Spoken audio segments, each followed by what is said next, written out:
A propósito da Conferência Mundial de Ministros da Juventude e Fórum da Juventude Lisboa +21, tive a oportunidade de entrevistar Maria Fernanda Espinosa, a Presidente da Assembleia Geral das Nações Unidas, a segunda pessoa mais importante no sistema das Nações Unidas, a seguir ao Secretário-Geral António Guterres, e é a primeira mulher da América Latina a ter este cargo e a quarta mulher em 73 anos de existência das Nações Unidas. Fui saber quais são as suas prioridades no seu mandato para a construção de um mundo bastante mais justo, igualitário, sustentável, que é o que todos e todas nós desejamos.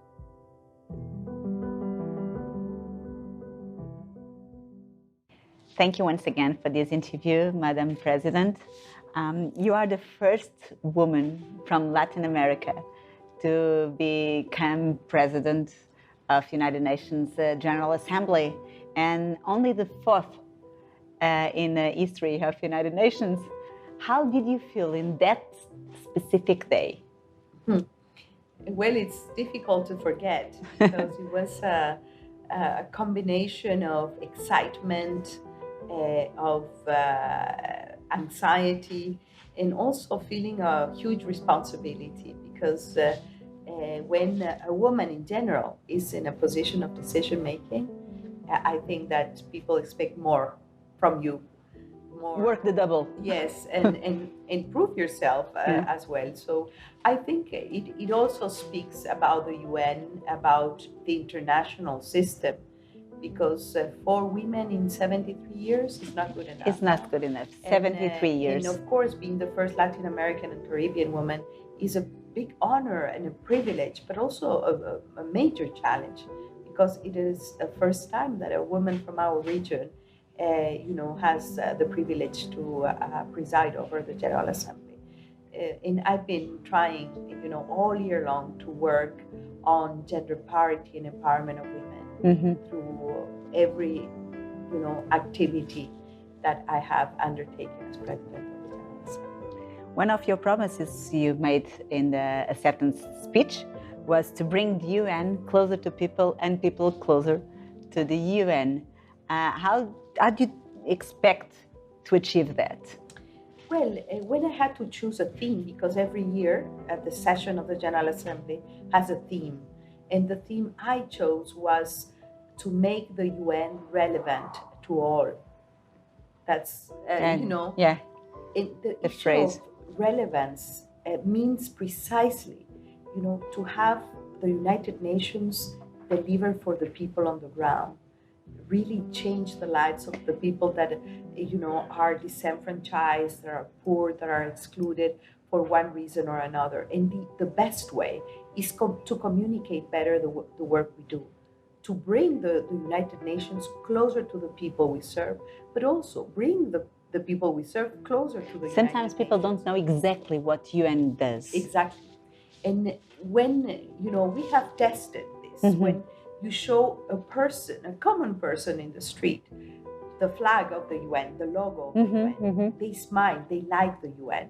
But when you ask them actually what the UN does, it is very difficult for them to explain what it actually does.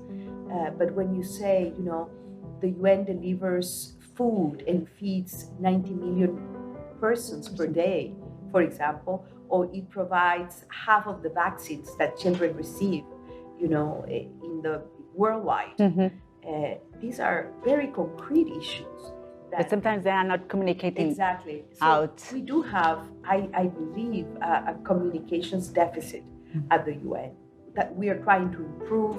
There is a strong leadership of our Secretary General Antonio Guterres, but we still need to do more.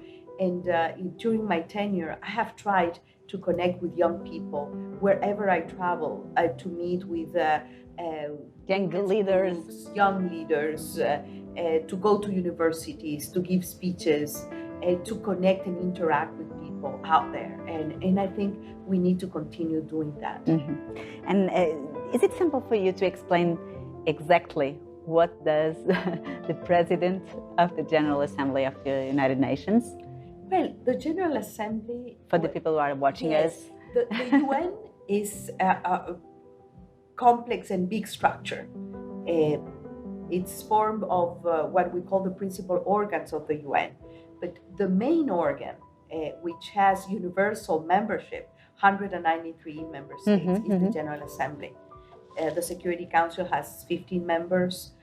The Secretariat, which is our executive arm, which implements the decisions taken by member states, is our Secretariat, and the head of the Secretariat is the Secretary General, Antonio Guterres, who's like our Prime Minister, let's put it that way.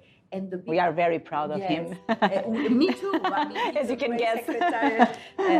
Great Secretary General. And we have the General Assembly, which is the Parliament of Humanity. I think that's the best way to put it. This is a very good the answer. Parliament of Humanity, because it brings the 193 member states together. Every member state has the same seat, the same microphone to speak, and the same button to vote. So we're all equal there. No, regardless of the square kilometers, of your GDP, of how powerful you are, we are all equal. And the person who presides over this parliament is the president. So the role of the president is to implement the mandates of member states, which I received more than 50 for this year, but also to profile and prioritize the international agenda, to bring countries together to reach consensus on the difficult issues. Sometimes they're really difficult. Very difficult issues, especially nowadays. Nowadays, So it has a political role, but it also has a role of sensitive as well. Yes, huh? Because you complicated, because you have to find agreement and consensus. And bring the member states also to implement and deliver on the mandates and on the key issues. For this year, I chose the theme making the UN relevant to all, but also I identified several priorities which I've been working on. Among them, gender equality. Yes, one of them, climate change, to beat plastic pollution. Violence against women. Migrants and refugees. Very important. Persons with disabilities, decent work, access to decent work. The revitalization of the United Nations, which includes our reform process, improving the work and the way the General Assembly delivers as well. So we've been working on these 7 priorities, and of course implementing the mandates that, as president, I have received from the member states. Gender equality is in your agenda, as you said, for the next year. And how do you see the solution for a world where gender equality is a reality? How do you see? Because everyone is speaking now about gender equality, but if we go to see in the reality, there's no gender equality. Still in many countries, even in developed countries. Well, I think that we have made progress. Improved, yes. In general terms, I think that there is a wider understanding in society that women should have the same opportunities. Same opportunities, same rights. To be politically correct, everybody says, yes, of course, I am a big supporter of gender equality, of the empowerment of women. But when you look at what happens, on the ground, what happens in every community, every country, you see that we are still very far away from our communities. And why? Targets. And well, let me just share with you some numbers. No? For example, 75% of the parliamentarians are men. Only 25. Among the 193 countries, only 19 heads of state and government, which is not very much. We still have a salary pay gap of 20% average worldwide. So here it is 17, here in Portugal. 17? A little below. Below, yeah, but even... No? So it means that same background, same capacity, same job, but you earn 20% less because you're a woman. So these issues, they have to change. And it's not only about numbers, it is about the quality of leadership. If you pick the 500 biggest companies, private companies, only 24 women are CEOs. In the CEOs. So really, we need to do more and better. And we need to walk the talk on gender parity. We actually need and work with men deliver. And work with men all the time. Of course. Well, gender parity requires a cultural shift. Yes. And for that, you need to work with men, you need to work with boys, but you need more women in leadership. And I have worked a lot on, making sure that people understand how important it is to have women in positions of power, women in decision-making positions. I organized the first ever meeting with female presidents, heads of state and government in New York. And the idea was to have them share their own personal experience with female young leaders and really bring more women, especially young women, to positions of leadership and to also be interested in the world of politics. Sometimes they are not interested. Huh? Well, sometimes they're afraid because there is also political violence against women in politics. It's like bullying. There is that, I can tell you, from first experience, that these issues happen. And some young professionals, women that are very strong, very smart, very talented, they're afraid to go into a, man's world, aggressive world. But I think this needs to change, and we are working towards that end. Mm-hmm. You dedicate your speech to women in politics, as you said, and also to girls and women victims of violence. Do you think that the answer is more in the politics? The answer for the end of violence against women and girls? Well, I think this is politics? Part of the equation. It's only part of the equation because, as I mentioned, there is a need for a cultural shift. We cannot be living in the 21st century where 1 out of 3 women, have been victims of violence. We cannot live in a world where 200 million girls have been victims of genital female mutilation. MGF. Mm-hmm. No? This cannot continue to happen because it is unfair and it is against the fundamental rights of women. If you look, for example, at the ratio of boys and girls going to school, 180 million girls do not go to school. Do attend to school.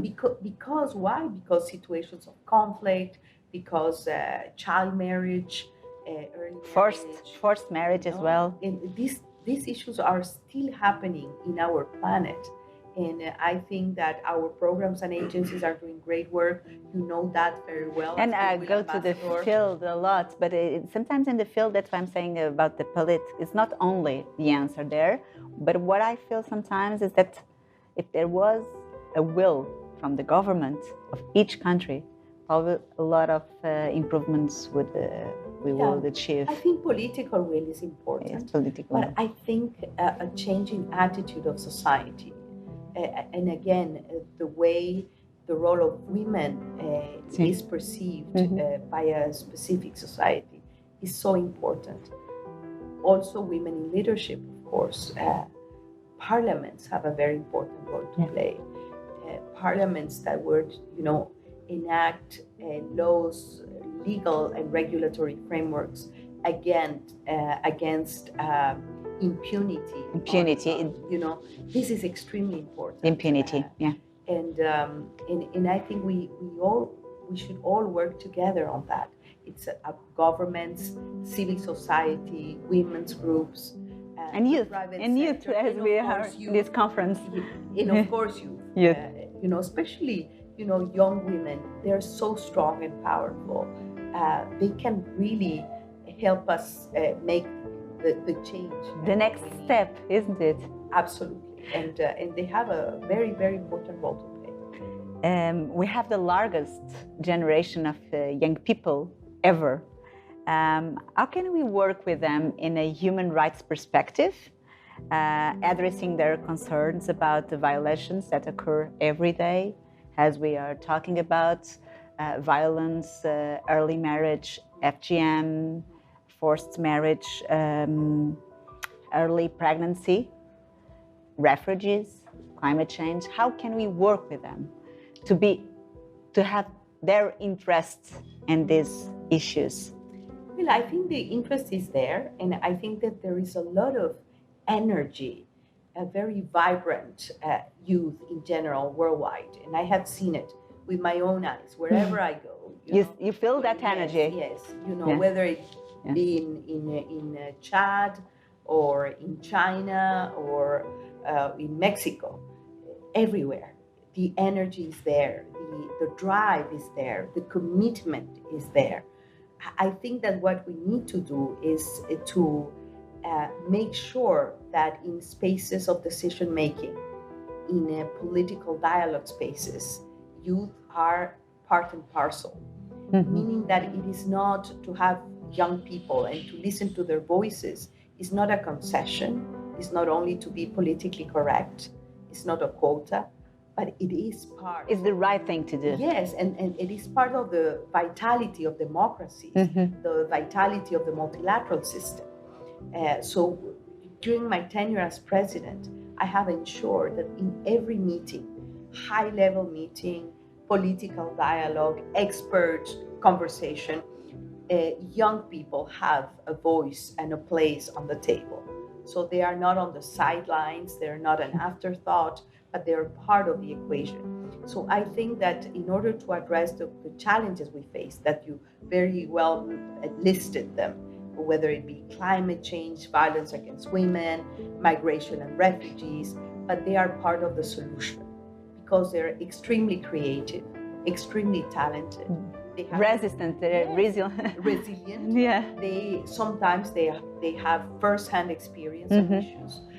One of the priorities for me this year is to look carefully at the role of young people in peace and security, meaning young people as peacemakers, as mediators, which is, the levels are very, very low.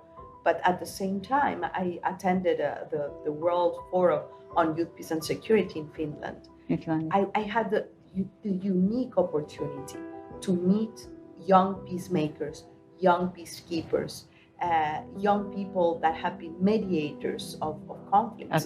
In Syria and in Colombia, in Somalia, and they have really made a difference.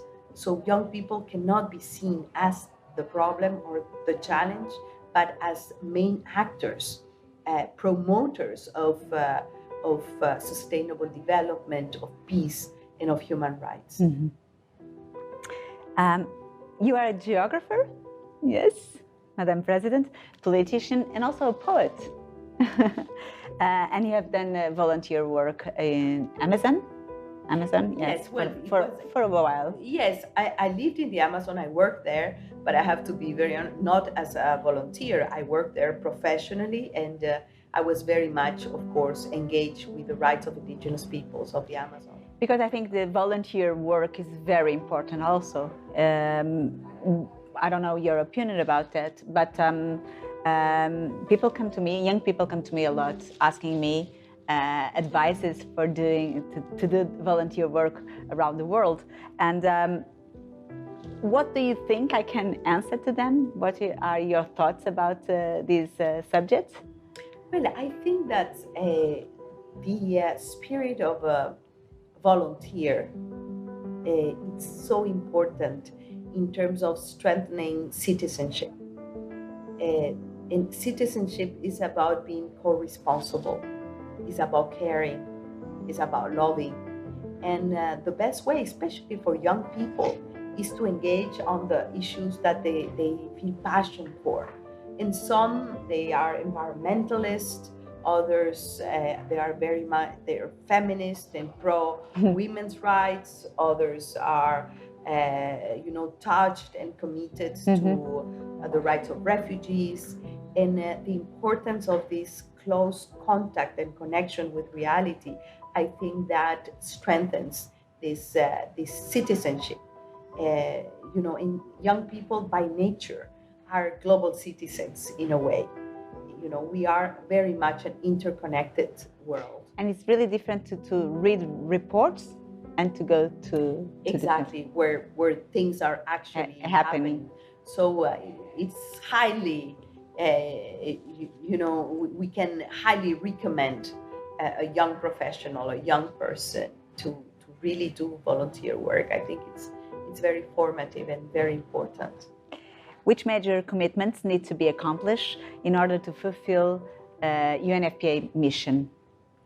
Well, I think that UNFPA mission, as in any other UN program or specialized agency, is about delivering on our sustainable development goals, meaning, eradicating poverty, combating inequality.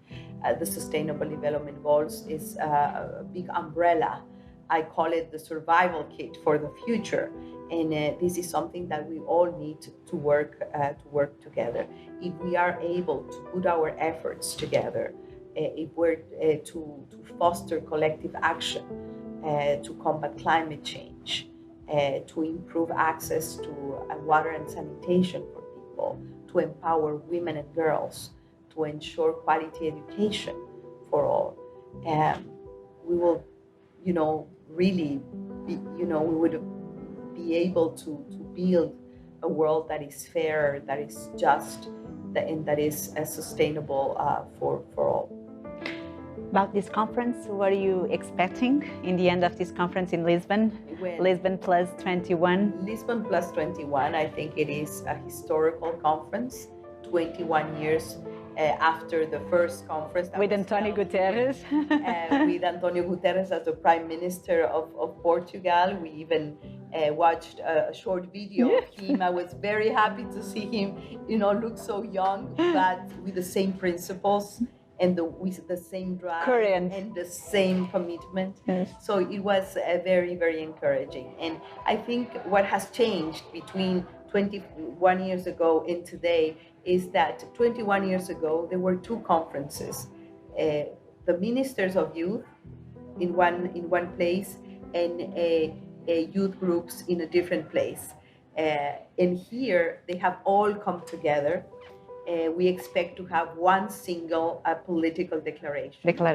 Yes. That encompasses all the dreams, the rights of young people, their co-responsibility to achieve sustainable development and to build peaceful and prosperous societies. So we were very much looking forward to look at the outcome of this conference, and we commend the leadership role that Portugal has had in a very sustained way all through these 20 years. And this conference means a lot to the United Nations, because it is a big contribution to the implementation of the 2030 Agenda and the 17 Sustainable Development Goals and Youth 2030, which is the cross system initiative for youth at the UN. But of course, this requires the political will of governments, which is here, because all the ministers more than 100 countries are represented with their ministers for youth and also youth groups, youth organizations. So it is a collective effort, and I think this is going to be, in a way, a roadmap for the future and a big push for the delivery on the 2030 Agenda and the Sustainable Development Goals. Thank you, Madam. Thank you, Catarina. It was a pleasure. Thank you very much.